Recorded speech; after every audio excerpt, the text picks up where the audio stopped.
आसिला नुआ टेक्नोलोजी आउ जीवाकू पड़िबनी मंदिर पाखरे मिलिबे भगवान एबे कृष्ण सह हेबो चाट प्रश्न पचारिले सांगे सांगे मिलिबो उत्तर।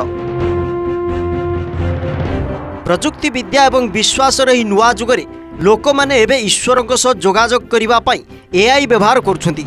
भारत समेत विश्वर अनेक देशर श्रद्धालु माने एबे धार्मिक शिक्षा एवं पवित्र ग्रंथ उपरे आधारित स्वतंत्र चाटबॉट व्यवहार करुछंती।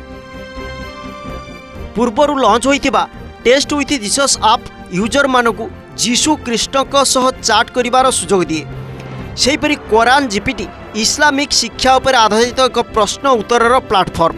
भारत में मध्य गीता जीपीटी भली चाटबॉट सृष्टि होइछि जहाँ यूजर को कृष्ण शिव एवं अन्यान्य देवी देवतांक शिक्षा सहित कथबार्ता हेबार सुजोग दिए।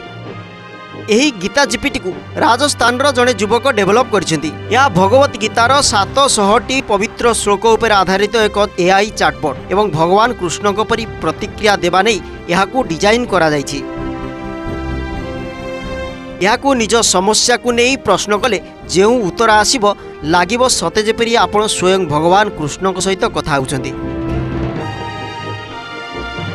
एबे प्रमुख आध्यात्मिक प्रतिष्ठान गुड़िक मध्य प्रजुक्ति विद्या आड़क मुहाइलेणी।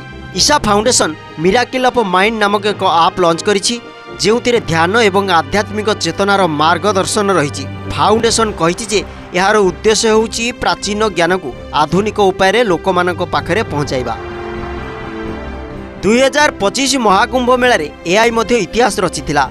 Digital Mahakumbh experience centre virtual reality माध्यम श्रद्धालु मानक एक आध्यात्मिक अनुभूति देइथिला। किछि भक्त वीडियो कॉल माध्यम डिजिटल स्नान करथिले।